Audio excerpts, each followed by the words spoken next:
Alors, c'est la commission Plante-Bouchard. Juste avant de commencer, on critique souvent le Canadien pour ne pas mettre sous contrat de jeunes joueurs québécois.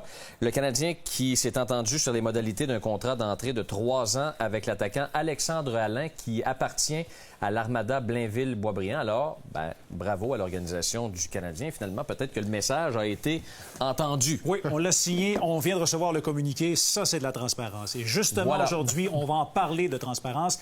Nous sommes en direct, je vous le rappelle, sur la page Facebook du 5 à 7. Si vous nous suivez là, salutations. Alain Saint-Éloi va être avec nous un petit peu plus tard pour réagir à vos commentaires. Nos témoins experts aujourd'hui, Ray Lalonde et Bernard Brisset. Messieurs, bonsoir. Bonsoir. Alors, vous avez 30 secondes pour commencer, messieurs, pour nous dire si Jeff Molson et Marc Bergevin, dans les semaines, dans les mois à venir, dans les années à venir, doivent être plus transparents. Ray. Absolument. D'abord, quand on parle de transparence, on parle de connexion avec ses partisans. On parle d'engagement, de tenir des promesses, d'être transparent, pas être opaque, de pas cacher des choses, d'être sincère. Parce que les partisans de l'ère moderne veulent qu'on leur communique. Ils veulent suivre de près.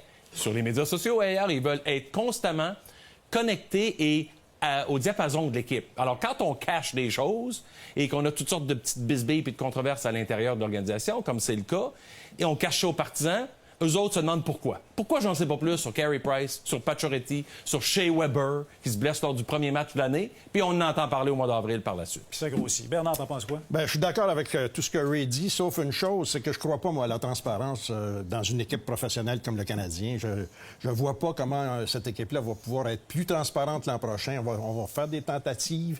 M. Molson l'a demandé. Mais on l'a vu dimanche soir, ceux qui ont regardé, tout le monde en parle, ont vu Marc Bergevin. Si on dit que Marc Bergevin, c'est le nouvel exemple de la transparence du Canadien, il n'a apporté rien de neuf. Pourquoi est-ce que c'est comme ça? C'est parce que c'est dans la culture des gens qui travaillent pour le Canadien, comme c'est dans la culture des gens qui travaillent pour la plupart des équipes de sport professionnels. On veut garder des choses à soi.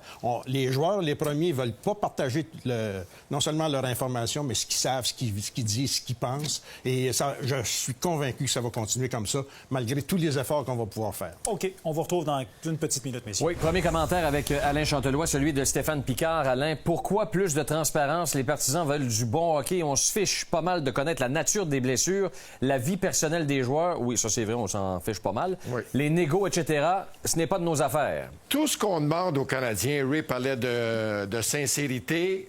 Moi, tout ce que je demande aux Canadiens, c'est de respecter les fans. C'est vrai que c'est dans la culture. Bernard a déjà travaillé pour le Canadien. J'ai déjà travaillé pour le Canadien. Mais à l'époque, à mon époque, de toute façon, c'était plus transparent. Alors, je veux juste savoir une chose. Qu'est-ce que le Canadien doit faire? Le Canadien doit respecter le public, ce qu'il n'a pas fait au cours des dernières années. OK. On te retrouve dans quelques instants. On revient à Ray et à Bernard. C'était très intéressant ce que vous disiez tout à l'heure.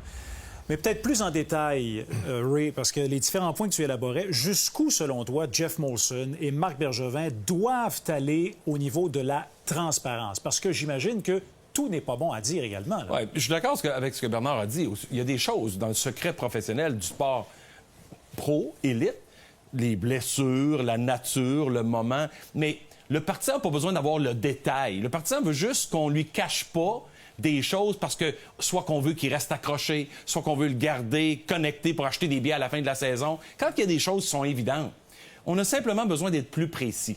Mais c'est jamais clair. C'est jamais vraiment... Ça me semble pas sincère. Fait qu'on dévie du sujet. On fait un détour à chaque fois pour espérer que les gens vont rester avec nous, mais qu'on leur dise le minimum. On dirait en anglais, on dit « they don't care ». Ça donne l'impression que ces gars-là se disent « c'est un peu méprisant, regarde, ils sont avec nous, ils vont acheter bien pareil, le prix qu'on charge, c'est le prix qu'on charge, si t'es pas content, va ailleurs ». Non, mais on est rendu là. Et là, de plus en plus, les gens s'éloignent. Les gens se désengagent. Et cette connexion-là, honnêtement, c'est ça qui fait vivre des équipes sportives. Parce que le partisan, il faut qu'il croie tous les jours. À la maison, à la télé, sur Internet, sur Facebook, sur les médias sociaux, dans le Centre Bell. Il faut qu'il sache que l'équipe est là pour lui, à l'écoute et sensible à ses intérêts. Mais ses intérêts, le partisan ne veut pas changer les trios, le partisan ne veut pas coacher l'équipe, mais l'équipe doit y donner un peu d'informations juste pour qu'il puisse suivre l'équipe et s'engager et rester là avec de l'espoir pour l'avenir. Pour le moment, là, je peux pas dire que les partisans d'aujourd'hui ont beaucoup d'espoir que l'équipe va être meilleure l'an prochain. Parce que, Bernard, c'est vrai que toute vérité n'est pas bonne à dire, mais si, comme Ray l'a dit, dans certains dossiers, l'organisation était plus claire, nette et précise, il y aurait moins de tatouinage. Il y a des choses qui sont à l'évidence. Les blessures, par exemple, on en parle tellement depuis plusieurs années. Rappelez-vous, la fameuse blessure de Carey Price il y a 2 ans. Comment est-ce qu'on a tatouiné, c'est le mot que tu utilises. C'est terrible ce qu'on a fait. On a menti aux partisans et les gens le savent. Quand ton fan le sent qu'on te ment, quand le fan sent qu'on te respecte pas, c'est là qu'il y a une espèce de déstabilisation qui est difficile à rétablir par la suite. Tu sais, les fans, comme Jerry, ils n'en demandent pas beaucoup. Ils demandent... les blessures, je pense, c'est quelque chose d'assez important. Dans les fameuses histoires de contrats, on l'a vu l'été dernier, par exemple, que le Canadien, les contrats, il veut pas communiquer ça au public. Il veut pas le faire. Tu sens qu'il y a une réticence totale là-dessus. Souvenez-vous, quand Piquet Souban est devenu le premier joueur du Canadien à signer un contrat de je sais pas, c'était 10 72 millions. 72 millions, qu'est-ce qui est arrivé? La direction du Canadien n'est même pas allée publique là-dedans. On a envoyé un simple communiqué. Souban a répondu aux journalistes par téléphone. Bergevin puis la direction du Canadien n'étaient pas là. L'an dernier, renouvellement de contrat de Carey Price. L'an dernier, quand on a renouvelé Carey Price, qu'est-ce qui est arrivé? Même Carey Price, lui, on ne l'a pas fait venir de Vancouver. Viens rencontrer ton fan, on va te donner 84 millions. Donc, les gens le sentent, qu'il y a une espèce d'irrespect. Ça, quand on parle de transparence, c'est en 2 étapes, selon moi. La transparence face au public et la transparence face aux médias. Ça, face aux médias, c'est un problème tout autre. Et celui-là non plus, je ne pense pas qu'on va pouvoir être capable de le régler. Tu veux dire? Ce que je veux dire, c'est que, écoute... Parce que les médias... Parce que le problème des médias, selon moi, il ne vient pas nécessairement du Canadien. Il vient en particulier des médias eux-mêmes, qui sont trop nombreux, qui en demandent trop. Écoute, on a 4 joueurs francophones avec le Canadien l'an passé. 4 joueurs francophones. T'as combien de médias francophones ici? Puis les médias anglophones qui veulent parler aux joueurs qui parlent français aussi. Et t'as pas juste la presse quotidienne qui vient visiter le Centre Bell puis qui va aux entraînements. T'as toute la presse de variété. T'as toute la presse d'affaires publiques. T'as toute la presse d'affaires... C'est énorme, les demandes qu'il y a. Oui, mais ça vient avec l'histoire de l'organisation, puis ça vient avec... Ils ne peuvent pas répondre à ça. Ils ne peuvent pas être plus généreux, si on veut. Non, mais ils peuvent pas... Pour certains accommodements. Oui, mais ce que je veux dire, c'est un marché passionné, cultivé. Oui. Tu peux pas être dans ta tour d'ivoire à observer d'en haut puis dire, ben regarde, c'est comme ça, puis rien d'autre. Quand tu as un marché comme ça, que les gens sont intéressés. 90 des autres équipes aimeraient avoir un marché comme Montréal parce que, premièrement, c'est bien payant. On va se le dire. Deuxièmement, je veux dire, les Canadiens existent depuis 110 ans, whatever, puis il y a effectivement un suivi, une culture, une histoire, puis on doit la perpétuer. Mais il faut aussi être capable de s'adapter au temps moderne. Puis il a raison quand il dit que les médias, un peu toujours secrets, les fans, c'est dans la culture des employés, puis tout ça. Oui, mais ça change, ça. Ça se modifie, ça. Tu peux arriver avec une nouvelle philosophie d'entreprise, une nouvelle culture. Ça, ils ont beaucoup de difficultés à s'adapter aux intérêts et aux demandes du marché, médias et fans. Mais toutes les équipes doivent le faire. C'est comme ça l'industrie du sport. Ces fans-là payent les salaires des joueurs et des dirigeants. Ces fans-là font en sorte qu'il y a un spectacle, une équipe, une franchise. Alors, tu peux pas servir et être à l'écoute de tes partisans. Ben voyons donc. C'est comme... Tu opères une business. Alors, tu as besoin qu'ils viennent comme consommateurs puis qu'ils la consomment, ta business. Donc, sois à l'écoute, plus attentif, puis surtout, puis je termine avec ça, être plus sensible. Donne-moi l'impression que c'est important pour toi, ce que je fais comme fan. Que moi, je compte dans ce giron-là. Mais j'ai pas l'impression, quand je les vois passer à la télé, en défilement d'une parade au cours de la saison morte, qu'ils se balancent j'ai l'impression plutôt qu'ils se balancent un peu de ce que je pense. OK, on revient à vous dans quelques instants, messieurs. On va se tourner vers Alain Chantelois. Ray vient de parler des fans. Jean-François Tremblay, Alain, qui dit... peut pas dévoiler son plan parce que les autres DG écoutent. Ils te voleront rien. On n'a pas de joueurs à donner ou échanger. Notre club est celui de Laval, c'est pareil. 0 pin bar, 0 talent. Chaque équipe a une vedette. Nous, ça fait 25 ans qu'on n'en a pas. T'es écœuré, monsieur. C'est pas vrai, parce que le Canadien a des joueurs vedettes. Écoute, Carey Price a été adulé vraiment. Patrick Roy a été adulé. Carey Price est vraiment adulé.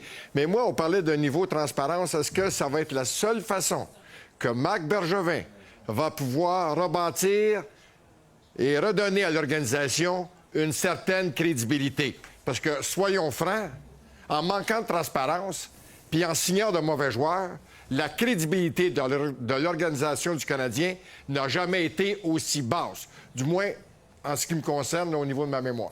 Intéressant. Et c'est Sylvie qui dit, il y a cette citation qui dit « La transparence n'est rien sans la clarté. Il n'y a qu'une chose qui est transparente avec les équipes sportives, c'est leur volonté de ne rien nous dévoiler. » C'est ce que le Canadien fait, dans le fond, Alain. Je peux-tu vous dire une chose? C'est que j'ai voyagé avec le Canadien. Après, puis je regardais à un moment donné, lorsque les Expos se sont joints à Montréal, bien, le Canadien a été obligé de changer sa façon de faire parce que le niveau marketing et publicité des Expos rentrait vraiment dans le corps du Canadien parce que c'était le fun, c'était plaisant, il y avait moins de choses cachées et on rejoignait beaucoup plus de fans de cette façon-là. J'écoutais Bernard et Ray en parler, c'est la seule façon que le Canadien peut redorer son blason en parlant de sincérité, en étant sincère, justement, avec ses fans. C'est pas compliqué pour l'amour de Saint-Ciel. Bon. Sincérité. David Germain qui dit « Annoncer clairement les blessures et la durée de convalescence. Les décisions hockey sont son jeu de cartes et s'il le dévoile au public, les autres DG vont le bloquer. » C'est drôle, hein? Est-ce qu'on parlerait de ça si le Canadien avait une fiche gagnante? Probablement pas mal moins. Probablement pas. Ben, moins. Et peut-être qu'on en reparlerait dans 5-6 ans. Mais là, il faut battre le fer quand il est chaud. C'est ça. C'est le temps. C'est le temps. Alors, le Canadien n'a pas été fair, le Canadien n'a pas été franc. Et tout ce qu'on demande aux Canadiens, c'est justement de la franchise pour l'amour de Saint-Ciel. Le peuple paye le gros prix. Les gens qui ne peuvent pas aller au Centre Bell parce que c'est vraiment très dispendieux, bien, ils regardent les matchs du Canadien sur la câble, puis ils doivent débourser également. Alors, c'est pas compliqué. C'est le peuple qui va vivre le Canadien. J'espère que le Canadien va rendre au peuple ce que le peuple rend aux Canadiens. Okay. Souvenez-vous cette fameuse phrase de Ronald Coré lorsqu'il était arrivé à la présidence du Canadien. On va redonner le club, le CH au peuple. OK, excellent, Alain. Charles Larouche, un dernier. Charles Larouche, un dernier. Pourquoi il devrait tout nous dire? Il devrait seulement nous dire dans quelle direction il s'en va. Il sait pas. Qu'est-ce que tu veux que je te dise? J'espère qu'il le sait. Sincèrement, là, est-ce qu'il y a quelqu'un qui peut me dire où s'en va Marc Bergevin? Bien, lui, il doit le savoir. En théorie, il s'en va vers la Coupe Stanley. C'est ça l'objectif. Personne ne le sait. On ne le sait pas. Il n'y a pas toutes des caves là, dans notre métier, là. Hein? On ne sait pas où il s'en va. Okay. Ben, je vais dire le jour à lui de le montrer où il s'en va, puis après ça, on le croira. Parfait. En attendant, moi, personnellement, je ne le crois pas. OK. Merci beaucoup, Alain. Merci. Bye-bye. Alors, de retour avec Ray et avec Bernard. En conclusion, lors du point de presse, lors du bilan, on a dit, du côté du Canadien, Jeff Molson et Marc Bergevin, qu'on allait tenter d'être plus transparent. Est-ce que vous les croyez? Est-ce que vous pensez que ça va durer, cette transparence-là? Bernard? Moi, je crois qu'ils vont l'essayer, mais qu'ils ne savent pas comment le faire. Et écoute, je reviens juste, moi, quand je suis arrivé avec le Canadien en 1992, mon mandat, c'était de donner plus de transparence aux Canadiens. C'est pour dire que la roue tourne. Hein? Et on était nettement plus transparent qu'on l'est maintenant. Et alors, on va essayer, mais je pense que les circonstances, je pense que je reviens là-dessus, le nombre d'intervenants auprès du Canadien est trop grand pour permettre à cette équipe-là d'ouvrir un peu les portes. T'en auras plus de journalistes qui vont aller parler jaser avec le joueur dans le coin. On veut plus voir des journalistes autrement que dans le vestiaire. On ne voit pas à l'hôtel, on ne voit pas dans les avions, on ne voit pas nulle part. Fait que, attendez-vous pas à plus. Ray? Ben, moi, je terminerai en disant que c'est quand on cache quelque chose qu'on n'est pas transparent. Parce que, honnêtement, quand on est transparent puis le livre ouvert, premièrement, les partisans nous pardonnent. On a juste à l'avouer. On a juste à admettre qu'on fait des erreurs. Les partisans sont pas mal plus reconnaissants qu'on pense et capables de le faire. Ils pardonnent bien des choses dans la vie qu'on n'aurait jamais cru possible. Mais en plus, quand tu n'es pas transparent, tu donnes l'impression que tu caches quelque chose. Je reviens, dernier point sur Carey Price. Quand il était absent longtemps, si on l'avait dit plus tôt, le partisan a le droit de savoir que le gars ne jouera plus de l'année. Il a acheté des billets pour le match au mois de mars. Il a payé le plein prix. Il n'y a pas eu de réduction sur son billet parce que son joueur étoile n'est pas là. Le Canadien n'ajuste pas les prix en cours de route. C'est pas comme ça dans le sport. Mais on doit au moins dire aux partisans, il ne sera pas là. T'sais, au moins, sorry, mais la prochaine fois, peut-être, on est vraiment désolé. Achète des billets l'an prochain, on espère qu'il sera de retour. Très intéressant, messieurs. Merci beaucoup Bernard. de vous être prêtés à cette commission. Merci, messieurs. Bien apprécié. À une prochaine. Demain, donc, 3e journée de la commission de cette 3e semaine. On verra si le Canadien devrait s'inspirer d'une autre organisation pour retrouver le succès. Nos témoins experts pour l'occasion.